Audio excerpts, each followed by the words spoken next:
Olá, alunos do quarto ano, estamos aqui para mais uma aula. Hoje nós iremos iniciar o capítulo 3, certo? Que fala sobre contando o tempo. E o que é que vocês vão fazer? Vão pegar o livro, né? E vão abrir na página 136, ok? Vamos lá. Quando vocês chegarem na página 136, vocês vão encontrar um calendário, né? Vai estar um pouquinho diferente do meu, porque aqui é o livro digital, né? Aí vocês estão vendo aí o mês de dezembro de 2020. Vai do dia 1º ao dia 31. Aí diz assim, contando o tempo. Nesse capítulo, você vai estudar como o ser humano começou a contar o tempo, observando o céu e os movimentos dos astros, e assim criou os calendários das diferentes culturas, né? A gente já estudou a questão dos astros, que existe um mapa celeste, né? Que existem cerca de 88 constelações. Essas constelações podem ser vistas de formas diferentes, de acordo com o hemisfério que a gente estiver, né? E aprendemos também que por meio dessas constelações era possível se orientar também, né? Na conversa vai, diz assim, a imagem da abertura mostra um calendário. Os calendários estão presentes nas agendas escolares, nas folhinhas, no celular, na sala de aula e em vários outros lugares. Para que os calendários são usados? Você costuma marcar as datas dos calendários? Se sim, quais? Né? Todo dia eu olho o calendário, né? Qual é o dia da semana, qual é a data, tudo isso. Não sei vocês, né? Mas isso daí, principalmente para um adulto que é cheio de compromisso, é fundamental, né? Marcar os dias. Conversa vem. Os calendários existem há muito tempo e são usados em todo o mundo. Você acha que existem outros tipos de calendário, além do que é usado no seu dia a dia? Será que há outras formas de contar o tempo, além do que você conhece? Né? Com certeza existe, gente. Dependendo da cultura, isso daí acontece de forma diferente, né? Mas existe, vamos dizer assim, um global, um mais ou menos para todo mundo, certo? E vai depender muito da cultura, né? Mas quem não sabe pode pesquisar isso daí. E a gente vai estudando isso aqui ao longo do capítulo para aprender. Que imagem linda, né? Aqui do sol se pondo e da lua aparecendo aqui. A necessidade de contar o tempo. No passado, houve um momento em que os seres humanos deixaram de ser nômades e começaram a se fixar em alguns lugares. Ou seja, eles pararam de migrar, né, de ficar se deslocando de lugar para lugar, atrás de comida, de abrigo, e começaram a passar a ser sedentários. O que é isso? A se fixar num lugar, né, a desenvolver a agricultura. Tudo isso daí a gente estudou já em história, né? Como não dispunham de mecanismo que os auxiliassem na contagem do tempo, recorriam aos fenômenos naturais. Por exemplo, aprenderam a perceber a importância dos astros, seus movimentos e suas periodicidades, ou seja, o período, né, que eles apareciam. E começaram a usar essas informações para sobrevivência e a realização de afazeres diários. O Sol foi o primeiro corpo celeste que despertou o interesse do ser humano. Depois foi a Lua que, com seus movimentos cíclicos, possibilitou a medição do tempo entre suas fases. Movimento da Lua.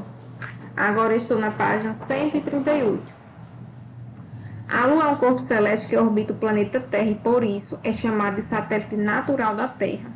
A Lua não tem luz própria, pois não é uma estrela, mas geralmente aparece iluminada no céu porque reflete a luz que recebe do Sol. Você sabia que a Lua realiza certos movimentos? Já ouviu falar de algum deles? A Lua faz alguns movimentos em relação à Terra e ao Sol, que são a rotação e a revolução e a translação. Não entendi, professora. Vamos entender agora. A Lua realiza a rotação, né, como a Terra faz, em torno dela mesma, certo? E quando a Lua está girando em torno dela mesma, está fazendo a rotação também, como a Terra faz em torno do seu próprio eixo, né? E leva cerca de 28 dias esse movimento de rotação que a Lua faz. Ok? Diferente da Terra, né? A translação, a Lua, ela faz em torno do Sol, né? A Lua, aqui ó, translação. A Lua gira com a Terra ao redor do Sol e leva cerca de 365 dias. E por fim, a revolução, certo? A revolução é o movimento da Lua em torno da Terra e leva cerca de 28 dias, né? Para ela completar esse movimento aí. Acredito que a maioria não tenha ouvido falar sobre a revolução, né? Já tinha ouvido falar sobre a rotação, já tinha ouvido falar sobre a rotação e sobre a translação, mas a revolução, esse movimento aí é feito pela Lua, certo? No caso, em torno da Terra. Então, tá aqui, olha. Rotação dura cerca de 28 dias, né? Que é o movimento que a Terra também faz em torno dela mesma. E no caso aqui, a Lua também gira em torno dela mesma. Também tem além da rotação, tem a translação, né? A Lua gira com a Terra ao redor do Sol, cerca de 365 dias. E a revolução, né? A Lua gira ao redor da Terra e leva cerca de 28 dias. E aqui no texto, né? Aqui na imagem também fala sobre a rotação do Sol, gente. O Sol ele também gira em torno de si mesmo e leva cerca de 28 dias para isso acontecer. Aqui fala sobre a rotação da Terra, que é 24 horas, né? Diferente tanto do Sol quanto da Lua, né? Então, vocês analisem aí que é um pouco diferente todos esses processos de acordo com o astro, né? O do Sol é uma quantidade de tempo, a da Terra é outra quantidade de tempo e da Lua também é outra quantidade de tempo, certo? Isso vai variar de cada um. Fases da Lua. Os movimentos realizados pela Lua são contínuos e se repetem com regularidade. Dessa forma, a Lua acompanha os movimentos da Terra e fica em diferentes posições em relação ao Sol. Isso faz com que parte iluminada da Lua seja vista de diferentes formas ao longo do seu ciclo, ou seja, de um ciclo lunar. Essas mudanças de aspecto são conhecidas como fases da Lua. Essas fases são 4: a crescente, a cheia, a minguante e a nova, né? Aqui vocês têm exemplos, ó, Lua crescente, Lua cheia, Lua minguante. Aqui vocês vão ver que muda a posição, certo? Olha, aqui está para um lado e aqui está para outro. E na Lua minguante é um pouquinho ainda mais cheia do que a Lua crescente. E a Lua nova, né? Que é só um tracinho de nada que fica aqui aparecendo da Lua. Movimentos da Terra. A Terra, como todos os outros corpos celestes, está em constante movimento. Os principais movimentos do planeta é a rotação e a translação. São responsáveis por alguns fenômenos naturais. Por meio desses movimentos, acontecem eventos como a sucessão dos dias e das noites, a contagem dos meses e dos anos, as mudanças de estações. Então, é a partir dos movimentos que a Terra faz, não só em torno dela mesma, né? Mas também como em torno do Sol, é que tudo vai mudar, né? A questão de dia e de noite, né? Dos meses que vão se passar, dos anos e das estações também do ano. Aqui a gente tá vendo, nós estamos vendo o planeta, né? Aqui tem o eixo, certo? Eixo de inclinação da Terra. Como vocês podem ver, né? Igual como a gente vê um globo quando eu levo para a sala, né? Vocês veem que esse globo, a bolinha dele, ele não fica, né? Vamos dizer assim, retinha, essa parte aqui, ó. Ela fica o quê? Inclinada, certo? Isso aqui se chama eixo de inclinação da Terra, onde se encontram os polos, né? Polo Norte e o Polo Sul. Aqui tem o dia no polar e aqui tem a noite no polar. Aqui também está representando os raios solares, né? E aqui a gente tá vendo o dia e a noite, né? O dia no polo, quando é dia no polo, e um polo no outro é noite, certo, gente? E essa iluminação aqui acontece de forma diferente. Outra coisa, o sol ele começa a iluminar de um lado, né? Sempre de um lado. Então, aonde o sol começa a iluminar, por exemplo, aqui, né? Vamos supor que aqui eu tô passando a região nordeste, né, do Brasil. Então, essa região aqui nordeste, dependendo de como a Terra está girando, vai ser iluminada primeiro do que a região norte do país, né? Porque o Sol ele está vindo desse lado aqui, ok? Representação do movimento de rotação da Terra, né? Que ela faz em torno dela mesma. Rotação. A rotação é um movimento que a Terra realiza ao redor de si mesma, isto é, em torno do seu próprio eixo. Esse movimento acontece no sentido anti-horário e tem duração de 23 horas e 56 minutos e 4 segundos e 9 centésimos. O movimento de rotação é responsável pelo dia e pela noite.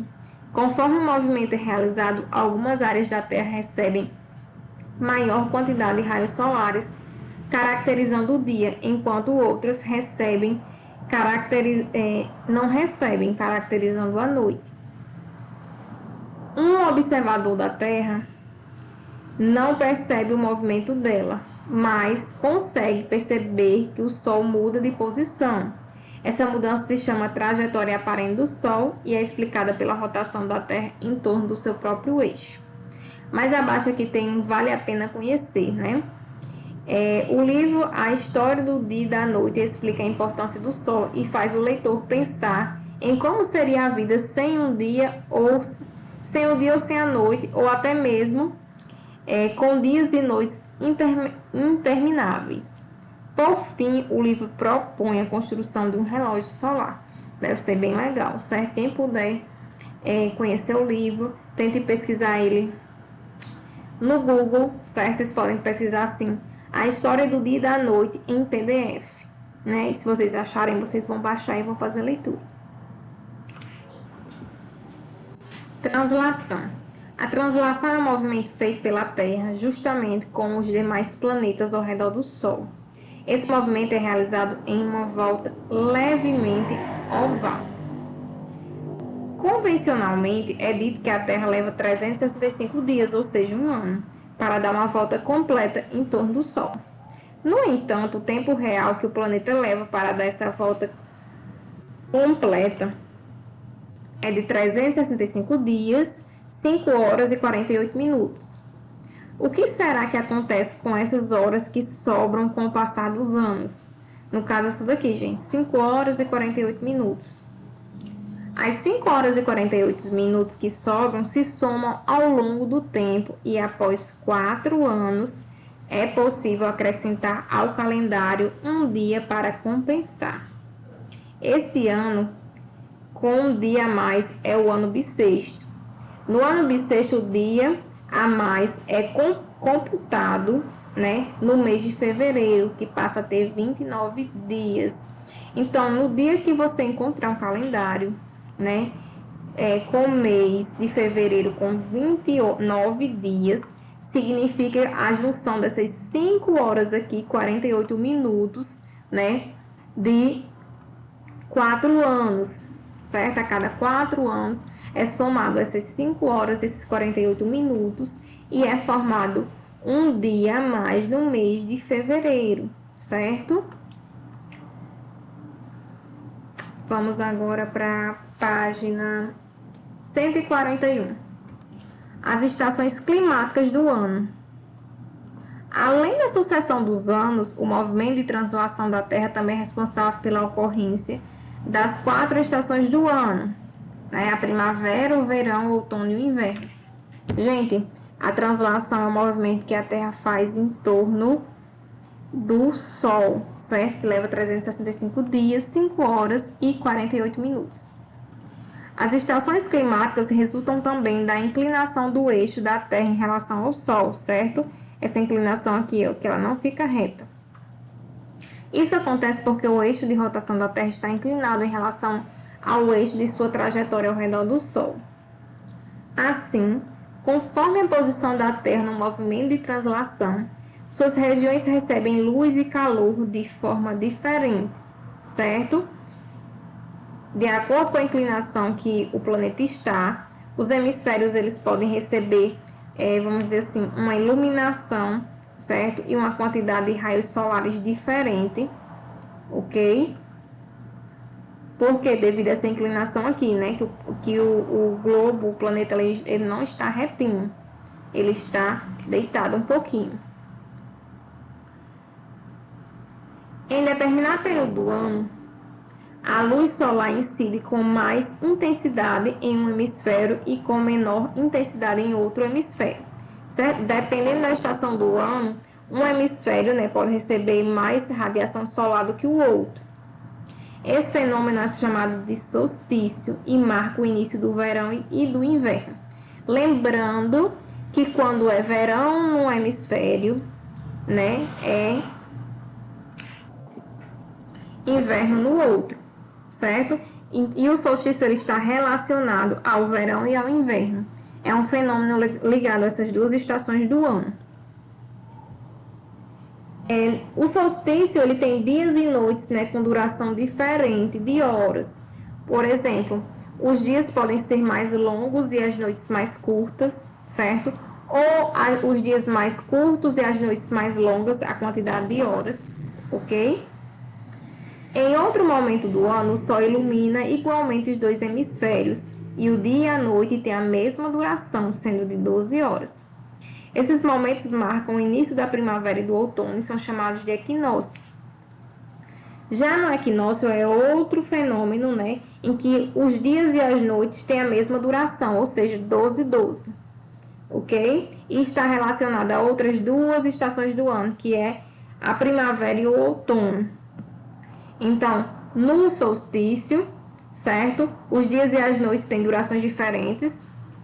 Pode ser que o dia tenha mais horas e as noites menos, certo? Então, isso vai variar. E o nome desses fenômenos é chamado solstício e equinócio.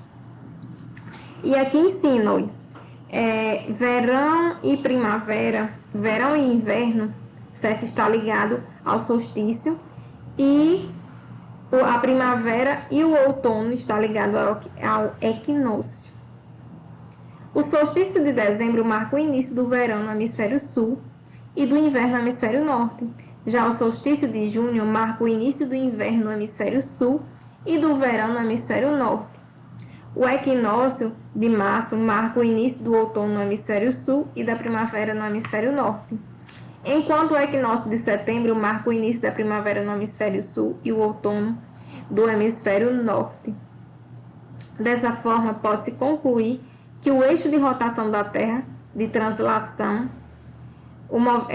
da Terra, determinam a distribuição de luz solar entre os hemisférios ao longo do ano. Agora nós iremos para a página 143. E quando vocês chegarem na página 143, tem um vídeo, né, que fala sobre os movimentos da Terra e estações climáticas. Aí vocês vão utilizar o aplicativo do RA no celular de vocês e vão assistir. Mais abaixo tem um para saber mais. As estações do ano no Brasil em 2020 e suas características. Olha só, aqui fala sobre as estações do ano no Brasil, no nosso país e no ano que nós estamos. O outono inicia-se em 20 de março, caracteriza-se pela temperatura amena, tempo mais fresco e queda de folhas de algumas árvores. Inicialmente, os dias e as noites têm a mesma duração, certo? No outono. Eu já falei que o outono está ligado ao equinócio, por isso que tem a mesma duração. Inverno inicia-se em 20 de junho, certo? E a época mais fria do ano, no qual as temperaturas são mais baixas e as noites são mais longas. O inverno está ligado ao solstício, né? Quando Os dias e as noites não têm durações iguais. Então, se as noites aqui no inverno é mais longa, né? Então, os dias serão mais curtos. Primavera. A primavera está ligada, gente, ao equinócio. Inicia-se em 22 de setembro. Nesse período, as temperaturas voltam a ficar amenas. A maioria das plantas floresce e os dias e as noites têm a mesma duração. Por quê? Porque está ligado ao equinócio, né? Fenômeno que tem dias e noites com quantidade de horas iguais. Verão. Inicia-se em 21 de dezembro. O verão está ligado ao solstício, né? É um período marcado pelas altas temperaturas e por dias mais longos. Em consequência do calor, a evaporação da água é mais rápida, resultando em chuvas constantes.